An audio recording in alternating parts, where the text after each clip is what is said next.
All right, Brad, after taking last week off, we are back. We took off Christmas week so we could just relax and chill out. Plus, there was nothing going on with the lockout. Rich people still arguing. So Yeah. how was Christmas? How was the time with the family?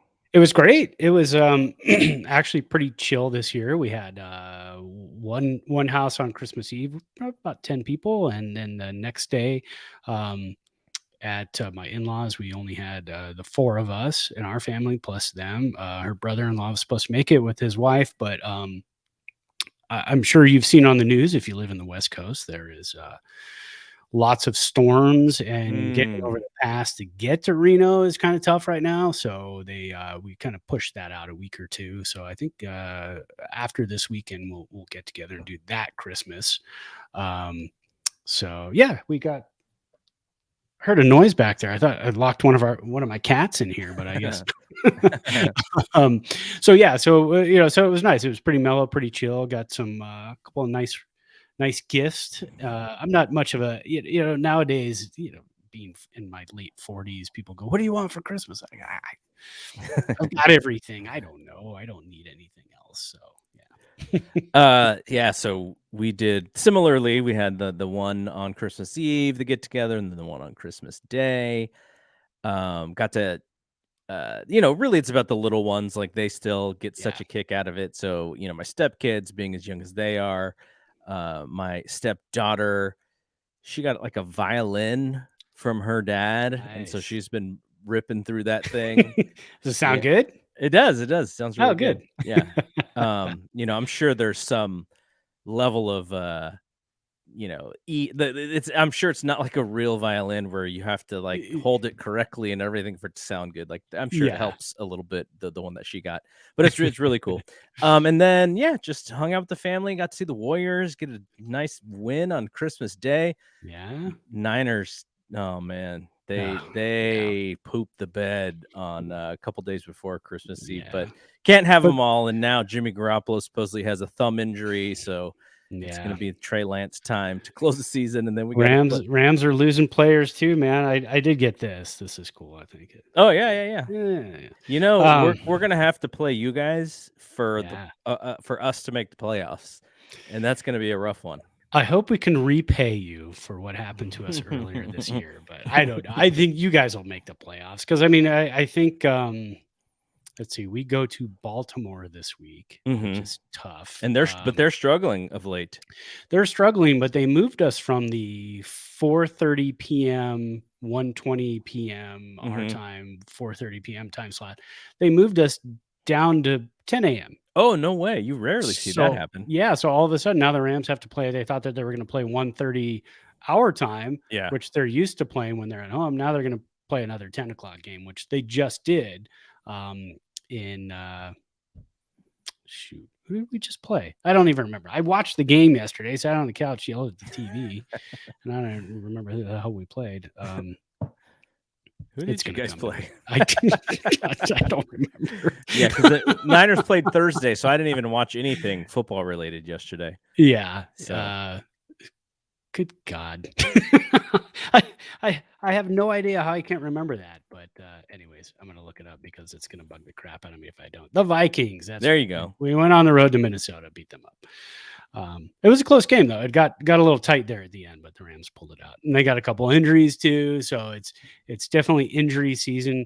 2 players went on the IR today for the Rams, so they could be back for the playoffs. But baseball lucked out, really, in how the virus has really just kind of, the variant came, but the baseball season was already kind of at the end, and then now the Omicron and baseball's over. So football and basketball are really getting hit hard, but baseball, obviously being an outdoor sport and being in the summer and the spring and the early fall, that helps for sure.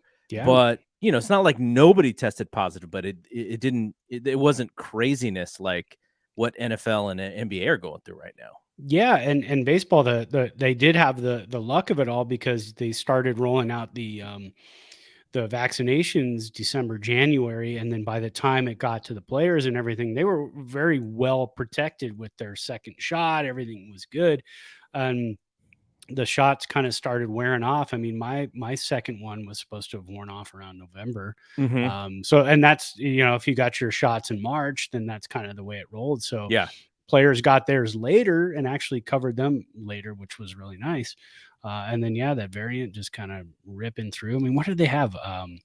96 more positive tests today in the NFL. I mean, it's insane the amount of tests. And the Rams played the last 3 games completely banged up from guys on the COVID list who had 0 symptoms, but because they're testing everybody, they got nailed and had to sit out. So the Rams have been kind of fighting that, but they won all 3 games, so I can't complain. I'm happy about that. Depth, man. Yeah, well, and the Rams play pretty well under adversity.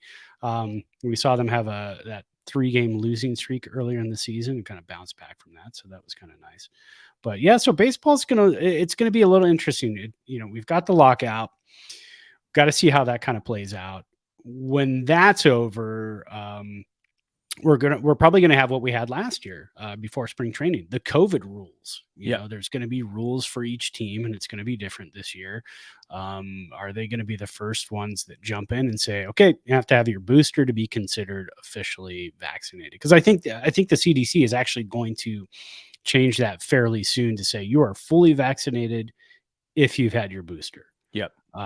So I think we're getting to that point. So baseball could be the first sport to step in and say, okay, you are considered fully vaccinated with 3 shots. But The NFL is also changing the testing. I think they're actually pulling back on the testing for folks who are fully vaccinated and don't have any symptoms. And just today, the CDC said they're cutting the isolation period in half for people who, who don't have symptoms anymore. yeah, So that's interesting in the way that's going to affect, because I think, I'm all for being overly conservative when it comes to this stuff, because what you're doing is you're just trying to dummy proof it for the rest of the right. world, because people are going to cheat the thing, Oh yeah. and so you try and get, okay, 10 days, knowing that people are gonna be like, "Okay, it's day 7, I can't deal with this." And hopefully they're still fine, right? Yeah. So yeah, football, I imagine if basketball could follow suit, though the leadership with the NBA is a little bit more, how do you call it, less Trumpian than the NFL. Right. I have a feeling that more NFL owners are a little bit more like Trump than a lot of. I'm sure there are some NBA owners and MLB owners too, Yeah. but just the way the league polices itself, it is a little bit more what you and I would consider to be kind of like progressive in that way. Yeah. But yeah, so we'll see. In baseball, hopefully by the time baseball comes back around, maybe we'll have the Omicron, in better standing, and everything, kind of like how it worked when the season started, where we were kind of feeling good for a little bit there, and now we're kind of worried again. So Yeah, I mean, I went to a baseball game. I went to a AAA game here last summer, and I didn't feel, worried at all. And we sat, kind of in the front row, down the first baseline, and crowds of people around us, people sitting next to us, behind us, outdoors. Felt good. I mean, didn't have any issues, and I think our numbers were pretty low when we ended up going in like August. So yeah, it was pretty good. But yeah, I mean, and the numbers around here in Reno are kind of steady. We're at like the 6.5 to 7% positivity rate, which is pretty good. That's kind of, we like to be closer to 5. We were at like 13, 14, 15% back when things were really bad. So I'll take 7%. yeah, That's fine with me. That's still like, I feel like I can go out to a restaurant. Both wife and I are boosted, so I have no problem going to a restaurant and hanging out for a little bit and getting a beer.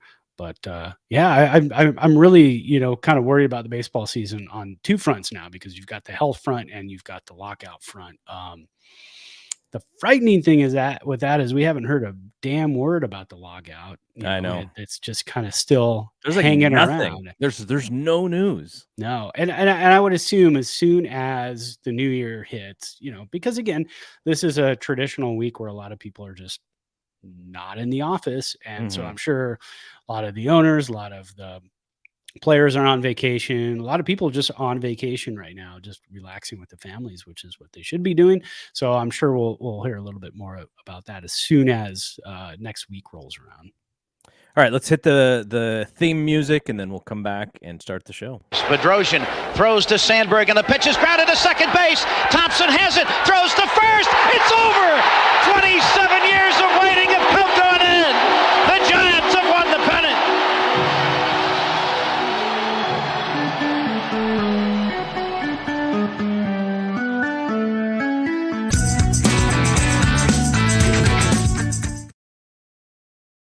All right, so those of you who are watching, got to see my nice little mug here, my copper mug. Yeah. So last week, when we decided not to have a show, my drink of choice was going to be something that my wife decided to make for us early last week. She called it spiked hot cocoa. And so we had a little bit of hot chocolate with a little bit of bourbon in it. And but this time, because again, I'll show my copper tin. I had talked to Brad before about making a mule, and Brad said his wife really enjoys mules, but I was making them in like a coffee mug because that's just kind of what everything fit in. That's what you got. And so I don't know if my wife overheard this podcast or not, but on Christmas morning, I had 4 nice copper tin mule friendly mugs, and so I had to use it here. So we got a little bit of a Kentucky mule going on with my mug. Nice. And yeah, that's what I'm drinking today. That is great. Well, I got my pops. Okay, so again, like I said, I don't usually ask for things for Christmas. People come to me and they're like, "What do you want? What do you want?" I don't know. So I did ask from my parents. I said just a couple of Beatles albums. The last couple that got remixed by Giles Martin, who is he's basically been involved with the Beatles for years and years. So he remixed a couple albums, and so I asked for those, and then my dad decided, he said, I'm going to go out and get him a nice bottle of something. So Ron Swanson approved this. Wow. I got a bottle of Lagavulin 8-year, and this is the first time I've ever had it. I took a sip about 5 minutes before we connected here on the show, and it is fantastic. I like the Islay malts, and this is an Islay malt, so it is very peaty, smoky. Not as smoky as like Lafroig, where they actually smoke their peats and their malts, but this is just very. It's very light colored. Scotches are much lighter colored than bourbons, because bourbons are in the oak barrels, so you get a lot more of that brown color and everything. Charred oak barrels, and scotches generally come out of like sherry barrels from Spain, so you get kind of a lighter color. But in Scotland, it's funny because with Scotch you can do additives to it, which with bourbon you cannot do. There's just no way. They don't let you do that. I got to turn off my notifications here. Sorry. But so you can actually add color to Scotch. I don't know if this has added color or not. It's hard to tell. But with bourbon, that's a rule: is you can't add any kind of additives, color, anything else to be called bourbon. It has to be just natural. Sure. But it's really good. It's got that smoky flavor to it, but not overly smoked. Very, very smooth. I don't think it's a cheap bottle. So I'm going to really savor it. It takes me about a year to get through a bottle of Scotch. Bourbon, like 3-4 months. Yeah. But Scotch, this sucker is going to last me about a year or more, because it's so good. Sounds great. I might have to get some. You're going to have to tell me what you think as you get another glass in. Yeah. Okay, so what are we going to talk about? We just mentioned that there's not a whole lot going on with, because of the lockout, but we do have a few things to talk about here. So Brad did a fun poll, and I should have got a screenshot of this for the video podcast, but you had put up a poll early last week, which was really great because there was a couple times where I was like, "Oh, I want that one. Oh, I'm going to pick that one." And it's like, ah, it was really killing me about what to choose in your poll.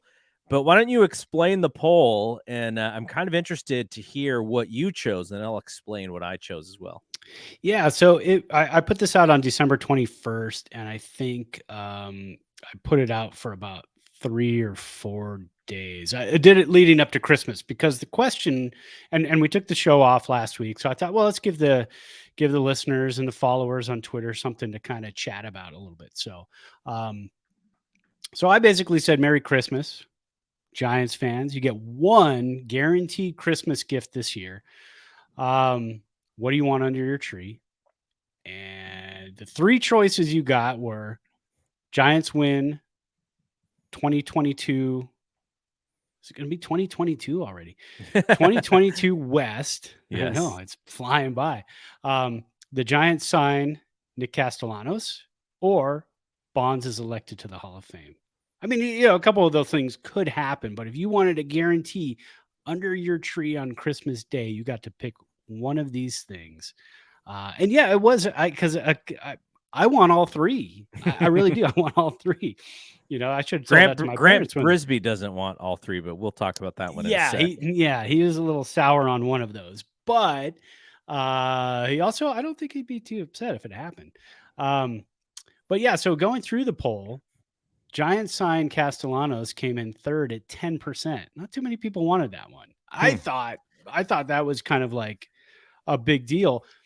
But when you put it up against 2 like gold prize winning answers, it was kind of tough. So after I thought I should have put like a 4th or something like that, or changed that up a little bit. But coming in at second with 44% of the vote, and it was really close between second and first, with Giants win the 2022 West title. That was in second place at 44%. That's what I voted for. And then Bonds elected to the Hall of Fame, 46% of the vote. Want Bonds in the Hall of Fame as a guaranteed lock. And it is his last year. So that's why I threw it on there, because I kind of wanted to mix it in a little bit. You don't have this choice next year. Yeah, I think the only way he'd be able to get in is through the vet committee, right? Yeah, and that's like years from now. So I don't think that's something that would even happen next year. But we did have some comments, which is kind of cool. Kelsey at KSay4SF, she's one of our trusted followers. She said, while it would eliminate some of my stress, I think the SF Giants could win the West anyway. Bond needs some help. LOL. Kelsey also just recently got married, so congratulations to Kelsey.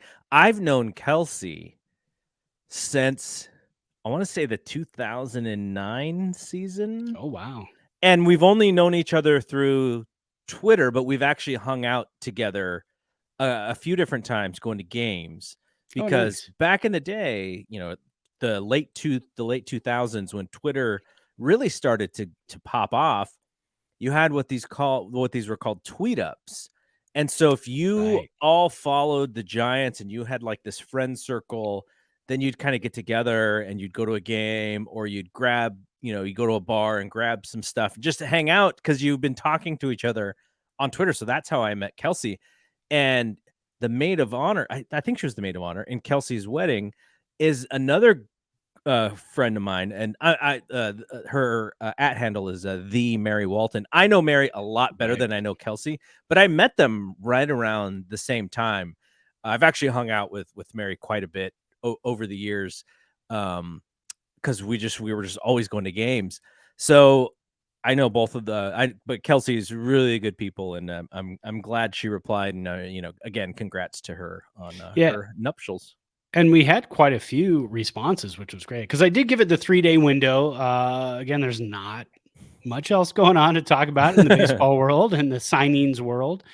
At Crazy Leo Williams said, could add one more option, sign Japanese star Seiya Suzuki. I think that's your next poll right there. Suzuki, I think so. Castellanos. Yeah, and we can. I'm probably going to put out a poll later this week to kind of go over the New Year weekend, to say, what's your New Year's resolution, and as a Giants fan, and then hopefully when we hear news of the lockout ending, we can start doing polls of who would you rather sign, because we could do it now and it's so far away. So And then at NFTG64 said, I think Bonds is in this time. Very confident. That was crazy to me because my fear is that, you know, he'll get over 60%, but he won't get close to that 75. That's my fear. I mean, because you see all these ballots that are coming up, and it's like, oh, David Ortiz, yes, no Barry Bonds, and I'm like, both of these guys were on reports. Like, why is one different than the other? The frustrating thing I've seen about the logic of that, which I don't quite understand, is that David Ortiz did it early in his career and then stopped. Yeah. And again, how do we know? Right. 100%. And that Bonds did it later in his career. But from what I understand, David Ortiz tested positive. Bonds actually never tested positive. Not to say that he didn't do anything, but again, it's the era to wipe out that entire era of baseball, but still have the teams own their World Series trophies, MVP awards, so and so and so and so, but not have the. I mean, it blows my mind. I just don't quite understand. You know, to me, Bagwell and Piazza played in the same era. I saw the same photographs of them flexing their muscles, like showing off like this newly increased bicep size. Yeah. And it's like they don't get the same flack from fans, because obviously Bonds is going to get more flack because he was the bullseye and he had the Balco stuff, which even after that, A-Rod then went to the, you know, he had his thing going on, and, you know, A-Rod's thing is so funny to me. So as we know with Balco, Bonds, Victor Conti had two different, they called them designer steroids. One called the cream, and I forget, like, I think you like were able to, your skin just sort of soaked up the steroid, and then there was one that you put under your tongue called the clear. Yeah, the cream, I remember hearing like Sheffield would talk about how he rubbed it on his knees, and then it got into his system that way, and that's how he. Who knows? So my favorite story is the A-Rod story, because basically what they were able to do, I forget the clinic that A-Rod got this stuff from, but basically he was able to take what they called a tranche or a tronc. And what it was like, it was like an hour later, like a little sucker candy. And so he would ingest it the night before, go to sleep for 8 hours. And then basically by the time he woke up, use the restroom, it's completely out of his system. Yeah. And I think the way that he actually got caught is he took it too late. So when the test came, like he is his own personal human error. I think that's how it worked. But yeah, I mean, that whole stuff is so hard. Like when you're telling me that, you know, Clemens and Bonds and Pettit and those guys are disqualified, but Bagwell and Piazza are not, and you do so with so much like just justice, like, oh yeah, those guys. And it's like, come on, you don't know. And Ken Rosenthal, who, you know, we love talking about, we love reading. He always says, he's like, there's guys who were taking that stuff who are in the Hall of Fame. Like we're pretty sure about that. And so to then keep out these other guys, you know, for the same reason, it just seems hypocritical. And then, you know, that's media, whatever. Yeah. But Bonds was mine. I chose Bonds. Like that would make me so happy. And, you know, my kid, he and his buddy, Ram, they do a podcast. So they actually have two podcasts in their feed. It's called The BAM, and it's a bunch of college students, you know, who are in the same fraternity. They do a podcast together. And then my son's buddy from he's known him since they were like in first grade, and they have a basketball podcast, and then there's a baseball podcast. Well, in the baseball podcast, my son was one of the hosts on that one, and they talked about Lincecum. And so to them, like they're too young to really have gone through the Bonds era, right? Like by the time both of my kids were able to go to games, Bonds was near the end of his career. You know, so it's the 2007 Barry Bonds versus, you know, the Bonds that we saw. But to them, the guy that they desperately want to get votes is Lincecum, right? And he's probably not even going to get the 10% that he needs to stick on the ballot, which sucks, because we saw, if you looked at his career in a series of or in a 5-year span, like his best 5 years are probably up there with really, really top level echelon pitchers in their best 5 years. But that's all it was 5 years. And then, the wheels started to fall off, which was sad. And he came out of the gate with 2 Cy Youngs. I mean, Yes. and then you're sitting there going, how do you fail from this point on? And we just saw it kind of go downhill. I mean, and he's just so beloved in this area. Yeah. Oh yeah. Like you just root for that guy no matter what. Yeah, for sure. I mean, he's one of those guys that you thought, again, surefire Hall of Famer, and then see what happens to him after a few years. After it was painful. It really was painful in 2012 in the World Series, 2014 in the World Series. Kind of painful just to watch it, peter out. But again, I always bring this up. That's what makes 10, 12, and 14 so ridiculously special. Yeah. Because it was different players each time. I mean, you had the constant of Posey. You had the constant of Get a different Bumgarner. ace every time. You had a different ace every time. You had a different closer every time. You had a different second baseman every time. A couple different first basemen. I mean, it was amazing how 10, 12, and 14 just kind of it wasn't just because you caught lightning in a bottle. I mean, look what the Braves, early 90s with their stellar pitching staff. They didn't get one until 96, 90. I'm never going to remember. 95, 96, 97. Yeah. Let's just go somewhere in there. Yeah. I think it was the year after the strike, right? They beat the Indians. Yeah. Is that what it was? I believe so. Yeah. 95. So it took that long and they only got one, and they had the same constant pitching staff. Yeah. So that just kind of tells you how special that was. But I just thought I'd throw that out there. Yeah. No, the Hall of Fame stuff it can be so frustrating, especially because these holier than thou voters drive me nuts. They put, like, there's one guy who's like, nobody, I'm voting for nobody. Here's my ballot. Like, well, okay, and that's how guy, about you don't have a vote next year, guy? Yeah, and I don't have his name, but somebody investigated him, and apparently he kind of looked into his background, and I think he was actually an NHL or NFL writer for years, covered some baseball games, got a vote, and he hasn't actually voted for anybody in 10 plus years. He just keeps returning the ballot empty. It's like, at what point do you end up taking him off of the ballot? Yeah, no kidding. Maybe have people apply for it and, put in an application. We have to apply for everything, right? Mm-hmm. And so, but why not apply to be a Hall of Fame voter? Just kind of seems silly. Yeah. All right. So we got a couple quick things here that we want to go over. We teased it a little bit. Nick Castellanos, Grant Bribee, he's been writing a series of articles of free agent possibilities for the Giants, and he goes over the positive and he goes over the negative and he goes over the verdict. If he was the Giants, would he sign? Yes or no? And surprisingly for Castellanos, the verdict was no. And here is the reason why.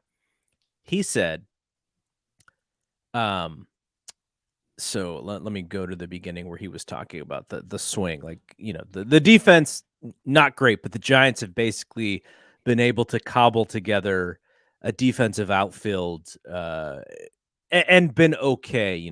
They're really dependent on the hitting when it comes to their outfield defense. But he says that Castellanos rakes, but he also hacks. And he gave the highest percentage of swings outside of the strike zone in the NL last season. Javier Baez was first.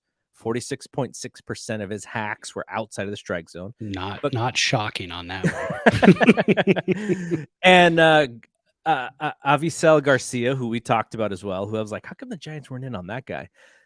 Second at 41.8, but Castellanos was third at 40.4. So what he said is that there's another player who swung outside of the strike zone, who was the same age when the Giants signed him, all the way back in, what would it have been, 2008, I believe it was?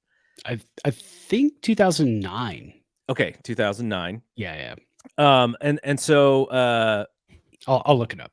That player had very eerily similar stats as one Nick Castellanos. Castellanos' slugging was 50 points higher, but this other player's on base was a few ticks higher. But the strikeouts and the walks were very similar. Also, the other player's WAR was quite a bit higher, mostly because of outfield defense and running into the fence with his face. That player was Aaron Rowan. So Grant Brisbee's basically saying what happens is when you lose a little bit of bat speed, maybe when you lose a little bit of reflex, as you get a little bit older, when you have that swing first approach, it really just stops working big time. And he said, Aaron Rowan gave the Giants 2 slightly below average seasons at the plate before things got really bad. So that's all for the money that they spent for Rowan. Now they won a championship with him as the backup outfielder. Andres Torres came in and drank his milkshake. But so what did you think of this article on Castellanos from Bribee? I enjoyed it. I love all of Grant's writing. We're actually going to go over 2 of Grant's articles today. Today's the Grant Bribee Love Fest podcast. Grant's given us stuff to talk about. So, oh yeah, absolutely, and it's stuff all Giants fans are talking about. So he's coming at you from a writer/fan perspective as well, just like we are. And it was Rowan, 2008. So you're right, 2008 was his first year. I was just looking at his offensive WAR. Rowan's offensive WAR. His highest year was 4.7. And that was the year before we signed him. Worked himself into a raise of double the contract because he made $4.3 million that year in Philly. We signed him and got him 9.6. What was that contract, like 4 for 50 or something like that? 4. Let's see. It was 9.6, 9.6, 13.6, 13.6. It was not a good contract. That's an awful contract. But his offensive WAR went from 4.7 to 1.2 to 1.1 to 0.2 to 0.3. Yeah. He was basically a replacement level player. Yeah, I mean that we got screwed big time on that one. So I think I've told you this before. We may have even talked about it last year on the podcast, but I was in San Francisco. This is during the 2010 World Series.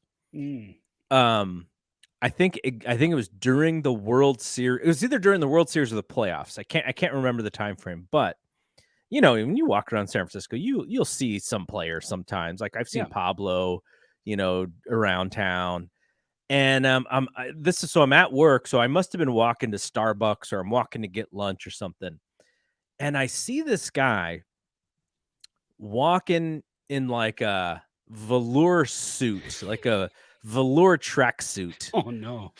and it's multicolored, and he's definitely he wants to stand out a little bit. Oh yeah. And he's kind of walking a little bit of like a bow-legged a little bit, and so I look and I go, gosh, that guy looks really familiar. And I turn around and I go, wait a second, is that Aaron Rowan? And it was 100% Aaron Rowan. And he kind of like, I from what I remember, somebody walked up to him, and if you could imagine the Aaron Rowan that we saw play baseball, this, how would this guy just like talk to a fan who just says, "Hey, I know you, you're Aaron Rowan," he probably had like some tobacco in his cheek or something, and he kind of just gave like the "What's up? Yeah, that's exactly who I am" kind of face.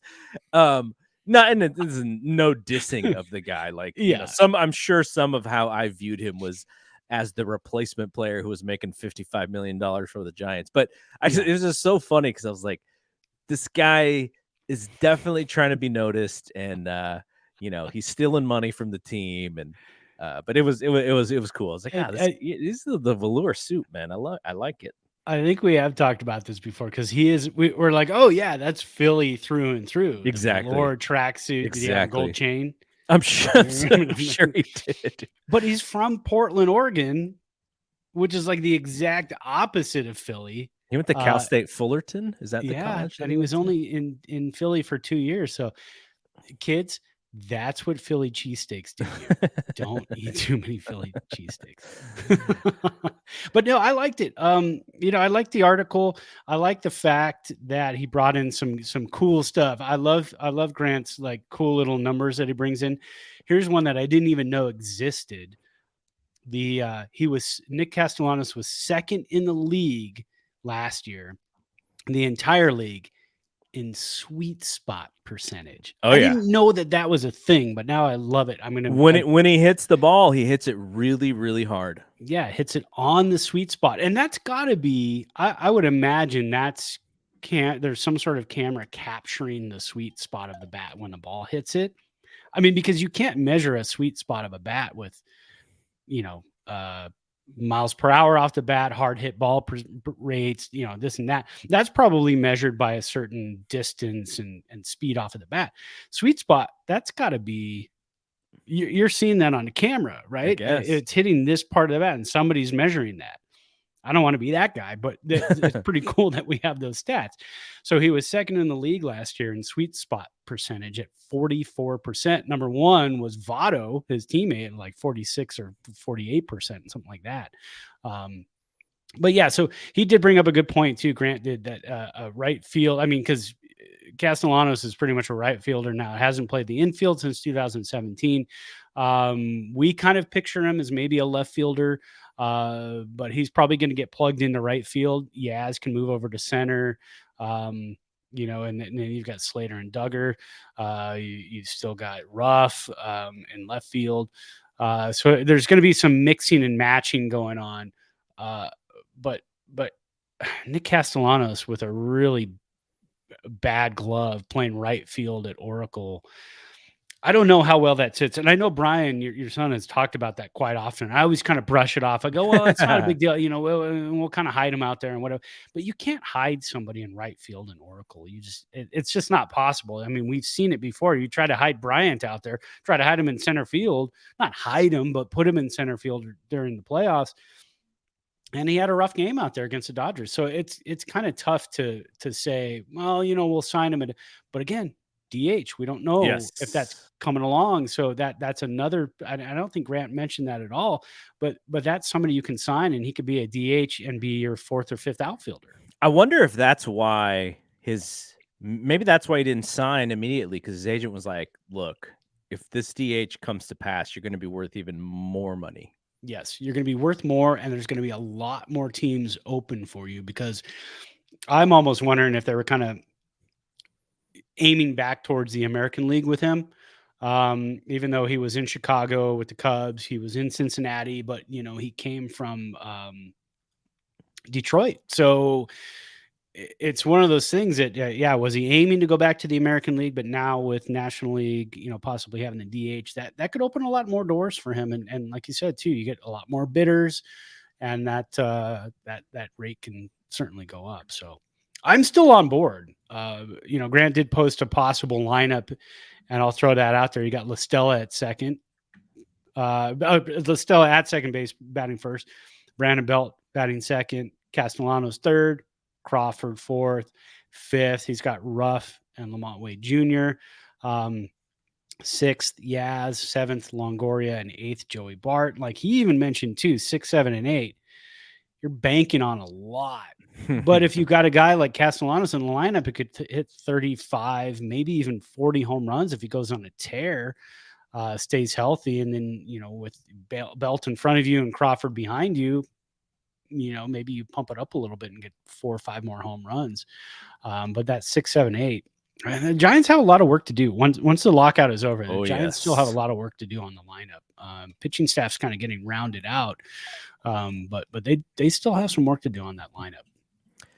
So another player that Grant wrote about was Yusei Kikuchi, who pitched for the Mariners and opted out of his contract to become a free agent in a year in which he went 7-9 with a 4.41 ERA. Interesting timing to opt out of your contract after I think what people would sort of feel was a bit of a disappointing year. But the interesting thing about him is, if you're a Giants fan, you kind of know what we're talking about here is, you bring in an Alex Wood, you bring in a Gossman, and you kind of fix them, right? You bring in a Pomerantz and you fix them. And the two things that Grant looked at was his stats against right-handed hitters and stats against left-handed hitters. And he gets lefties out like insane numbers for lefty. He throws hard, throws 95. But he gets hit by right-handed hitters to the point of where he said, Grant wrote that it's almost an all-star player. If you're a right-handed hitter against Kikuchi, you're basically an all-star or close to it.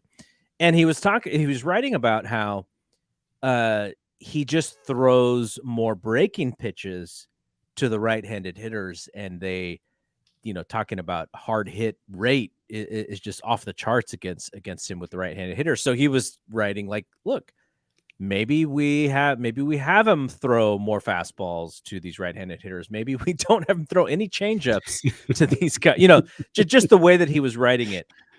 So again, this is kind of like for me, it's like, it's not like I watch this guy pitch, too often. So I don't know a whole lot about him, but what did you think about the possibility of the Giants adding Kikuchi? Because Grant thought that it would be, probably a Giants-y kind of move. Yeah, he also threw out the Alex Wood special contract, which is something Kikuchi could be looking at with the Giants. 2 years, $25 million. But he also mentions too, he hasn't pitched like Wood to get that 2 years, $25 million. But with a 95-mile-an-hour fastball, and lights out to left-handers against left-handers, maybe you do look at that deal and you say, well, there's kind of a win now team. You get Castellanos, somebody like Castellanos, and you get a Kikuchi, add them, and maybe you're looking at more of kind of a pitcher-heavy type of team. Some of the interesting things too, like his career ERA is 4.97, his career FIP is 4.93. So that 4.97 ERA is true. That is just kind of what you get with them.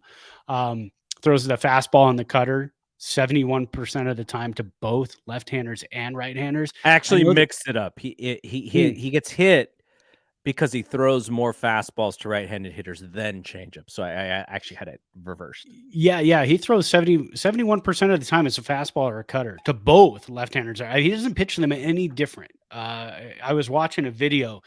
There's a guy you might want to check out, YouTube channel. It's called Pitcher List. He kind of went over some stuff and broke down his a couple of at bats in, I think it was May I think it was May of this past year, against the Rangers. And he was kind of dialing, he was throwing about 95, 96, fastball low, does miss his spots. But he threw, I think he had a right-hander and he threw 5 straight 95 to 96 mile an hour fastballs to him. But they were all over the zone. So he's going up, down, in, out, and kind of mixing it up. And finally got the guy on the 6th pitch with a changeup down. But yeah, like you said too, and only 15% of the time he throws a slider or a change. Mm-hmm. The Giants brass, I know, would change that. There's no way they're going to take a guy and be like, keep throwing about 70% of the time. Keep throwing a fastball or a cutter. You're doing great. No, you have an ERA near 5. So the Giants brass would absolutely take that fastball, mix it with the slider and the change, and play with that quite a bit, because the Giants are not a team. I can't remember the last time we saw a pitcher go out there and throw a fastball. Camilo Doval did in the playoffs against the Dodgers. That was one thing. You've got a closer coming in, but when you're a starting pitcher, you're not going to just showcase your fastball over and over and over again. And this was like in the second or third inning of this video that I watched. The Giants, I don't think they would let him get away with showcasing a fastball that many times to a right-handed hitter. They would absolutely be mixing it up. You know, I think I would be okay with the signing. He is in the top 1% of hard hit rate.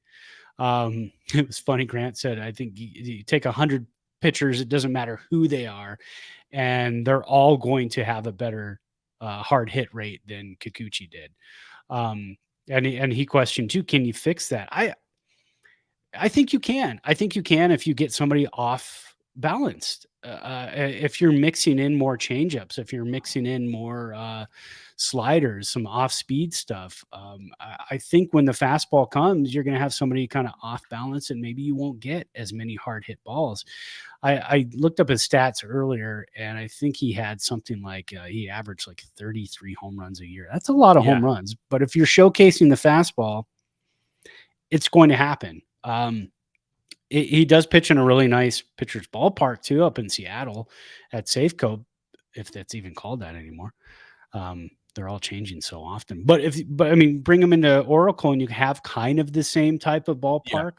But I think, if he can pitch more off-speed stuff, keep the ball on the ground a little bit more, keep it out of the, out of the air, out of the elements, quit throwing 95s down the plate. I don't know. I think I would be okay with that signing. He also mentions too that he could not, it could be not a great thing for guys like Sammy Long and Jelly, because maybe they don't get to get slotted in, especially if you sign him to a 2-year deal. You don't get to bring those guys up as early as you want to. But again, the Giants are playing the 162 game season, not a 5-man rotation. Sure. So great stuff by Grant. I would love to bring him on this show one of these days. We're going to have to reach out to him at some point because it's probably a good time to do so. He's not as busy as he would be during the regular season. I would just love to talk to him because he comes from the same frame of reference of being a Giants fan as we do. Yeah, and he's also a vinyl record lover. We can talk vinyl records as well. Oh, yeah. So totally. We'll see if we can make that connection. If you're Grant Bribee, we've been following him for a while. Oh yeah. He's probably seen our tweets outside of our account too, and just in our normal Giants account. So it might work. Okay, so last thing before we get out of here, I have one podcast recommendation. Oh, nice. So hanging out at Christmas, my ex-wife's little cousin, who I haven't seen since the pandemic started, she was there, and we were catching up because we hadn't chatted in like 3 Christmases, and so she says, "Have you heard of this podcast called Your Own Backyard?" And I was like, "No, what is it about?" And you're somebody who has to deal with some gnarly stuff when it comes to your everyday job. And so this is a true crime podcast about. I'm out. I don't need any more true crime. I got exactly. You could probably narrate your own. Yeah. So basically, there was a young woman who is from the Stockton area. In 1995, she's a freshman at Cal Poly, and just disappears. And they never solved the murder, even though there's tons of evidence against one particular person. But the sheriff's office in I guess it would be San Luis Obispo, and the school, the Cal Poly in of itself, like they just kind of not say that they didn't hustle necessarily, but I just think that it wasn't an open and shut case, so they had a lot of trouble with it.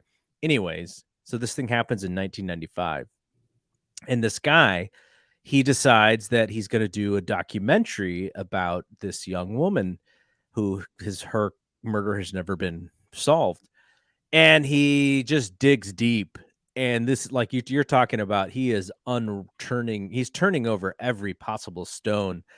And it is so good that I decided, I was like, okay, I'll listen to the first episode. It's recommended by somebody who really likes this stuff. If it's good, I'll keep listening. If not, I'll go Google what happened.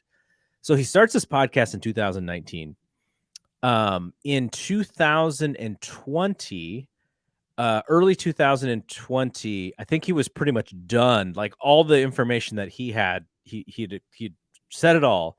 But he comes back, and then he comes back like 6 months later with some updates because I think the thing got solved after, I mean, 1995 is my second year in college. Like that's how long this Wow. thing has been going on. So for the last 25, 26 years or so, and it just earlier this year, I think they solved it and they put the guy in jail and everything. So I kind of know bits and pieces of what happened.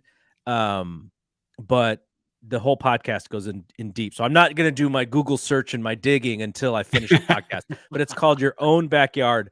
And, for somebody like me who you have a journalism degree, you have a radio TV degree, like we kind of dig like when people go nerdy, super nerdy into it and just create yeah. something, it's a podcast. Like we do a podcast, our podcast is a little bit different, but I always have so much respect because, you don't do it for money. You do it because it's a project. You do it because it's something you really enjoy. You do it for a bigger purpose, which this guy, his entire purpose was, I just want to know who killed this woman so that her parents could finally rest about this, after 25 years, 26 years. So good recommendation. I'm probably late to the game on this because the podcast has been going on since 2019. I just found it, but yeah, Your Own Backyard. That's my podcast recommendation.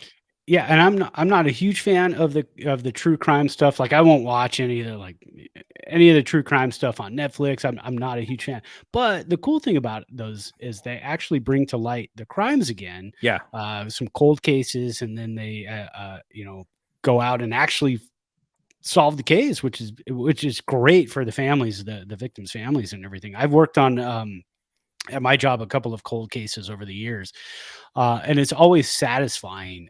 We had one from the 70s. Wow. And it's always satisfying to actually do that, get the conviction, and you're like, oh, the family can finally like breathe again. Yeah. Unfortunately, when they're cold cases, you have so many of the older relatives that aren't around anymore. Yeah. Sometimes it's like the parents aren't around anymore. Yeah. So they can't see the justice happen. But at least, we did our part to get them some justice for the family that has been carrying this for years and years and years. So that's why I do like to try the true crime podcast, and I won't watch them. I won't listen to them because I got enough going on with my own work and stuff. But yeah, so I'm into Hawkeye. I'll watch Hawkeye. There you go. I just watched Black Widow the other night. I love that. That was fantastic. How soon until you go and watch Spider-Man? Are you going to wait for it to come to VOD? Our oldest one, the 15-year-old, she just went to go see it last night. She absolutely loved it. So I'll probably, knowing me, it's like I pay for Disney Plus. I'm going to wait for it to come to Disney. So that's what I've been doing. But we still have Shang-Chi. We still have to watch that. That's really good. Yeah, that looks awesome. But again, I want to watch Iron Man 3 first. So I've got to just to get back into that. So then when I watch Shang-Chi, I was like, okay, cool. Now I get it. Yeah. So yeah, there's a lot of stuff I got to go back and watch. Plus, with the 4K TV, and now Disney Plus did the IMAX enhanced. Mm-hmm. So we're watching Black Widow, and I forgot about the IMAX enhanced. And then so everything's normal, letterbox, 16:9, 2.35 to 1 ratio. And all of a sudden an action sequence starts, and it's boom, takes up almost the whole screen. Bright, everything is beautiful, colors are popping, and I'm like, whoa, this is fantastic. So I think Shang-Chi is all in IMAX. Oh wow. So I'm very excited to watch that now. So yes, very cool.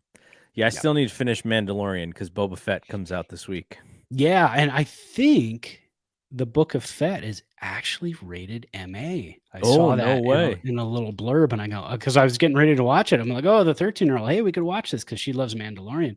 And then I found out it was MA, and I go, sorry. I'll let you know how it is. Well, also you could let her know if it's like an MA that's she can handle. Yeah, maybe she can watch a couple episodes here or there. So yeah, we'll see. All right, that's gonna be it from here. Thanks for listening.